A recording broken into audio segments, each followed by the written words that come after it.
আসসালামু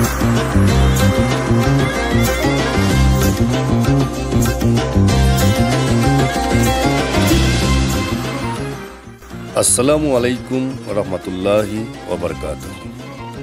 আজ আপনাদের সঙ্গে আলোচনা করব পবিত্র রমজান মাস এবং আমাদের এই অত্যন্ত গুরুত্ব তাৎপর্যপূর্ণ সিয়াম সাধনা নিয়ে। আরবি মাসগুলোর নবম মাস হচ্ছে পবিত্র রমজান মাস। রোজা হচ্ছে ইসলামের তৃতীয় স্তম্ভ। রোজা শব্দটি ফার্সি, এর আরবি পরিভাষা হচ্ছে সৌম। বহু বচনে বলা হয় সিয়াম। সৌম অর্থ বিরত থাকা, পরিত্যাগ করা।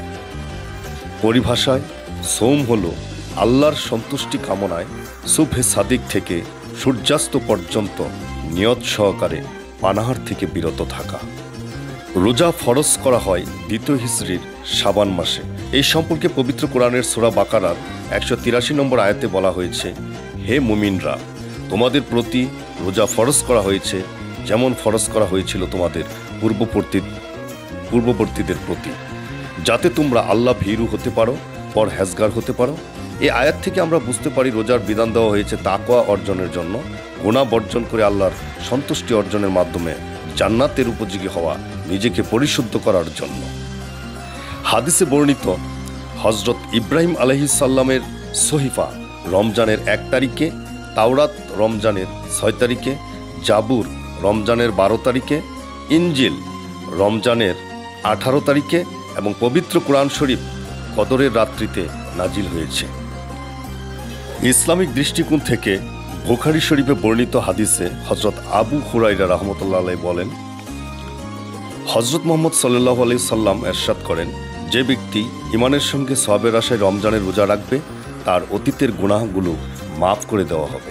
হযরত আব্দুল্লাহ ইবনে উমর রাদিয়াল্লাহু তাআলা আনহু বলেন, রাসূলে পাক সাল্লাল্লাহু আলাইহি সাল্লাম ইরশাদ করেন, সিয়াম এবং কোরআন হাসরের ময়দানে বান্দা বান্দির জন্য সুপারিশ করবে এবং আল্লাহ তাআলা তাদের উভয়ের সুপারিশ কবুল করবেন। হযরত আবু হুরায়রা রাদিয়াল্লাহু তাআলা আনহু আরও বর্ণনা করেন, রাসূলে পাক সাল্লাল্লাহু আলাইহি সাল্লাম বর্ণনা করেন, প্রত্যেক বস্তুর জাকাত রয়েছে, তেমনি শরীরেরও জাকাত আছে, আর শরীরের জাকাত হচ্ছে রোজা পালন করা। অর্থাৎ জাকাত দানে যেভাবে মালের পবিত্রতা অর্জন হয়, তেমনি রোজা পালনের মাধ্যমে শরীর পবিত্র হয়, গুনাহমুক্ত হয়। আসুন এখন আমরা জানতে চেষ্টা করি বিজ্ঞান রোজা সম্পর্কে কি বলে।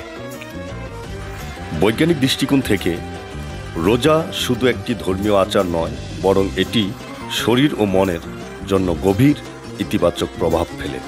আধুনিক গবেষণায় প্রমাণিত হয়েছে, সঠিক নিয়মে রোজা পালন করলে শরীরের রোগ প্রতিরোধ ক্ষমতা বাড়ে, ওজন নিয়ন্ত্রণ হয় এবং দীর্ঘমেয়াদী বিভিন্ন রোগের ঝুঁকি কমে।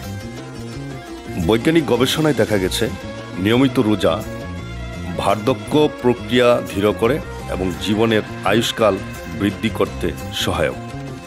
রোজার সময় শরীরে অটোফেজি নামে একটি প্রক্রিয়া সক্রিয় হয়, যেখানে পুরনো এবং ক্ষতিগ্রস্ত কোষগুলো ভেঙে পুনরায় নতুন কোষ তৈরি হয়। এটি ক্যান্সার ও বার্ধক্যজনিত রোগ প্রতিরোধ কল্পে গুরুত্বপূর্ণ ভূমিকা রাখে। সঠিক নিয়মে রোজা পালন শরীর ও মন উভয়ের জন্য উপকারী। এটি শুধু ওজন কমানো নয় এবং দীর্ঘমেয়াদী রোগের ঝুঁকি কমিয়ে জীবনযাত্রার মান উন্নত করে। তবে দীর্ঘমেয়াদী বা নির্দিষ্ট কোনো রোগ থাকলে রোজা শুরুর আগে অবশ্যই চিকিৎসকের পরামর্শ নেওয়া উচিত। আজকে এই পর্যন্ত। ধন্যবাদ সবাইকে।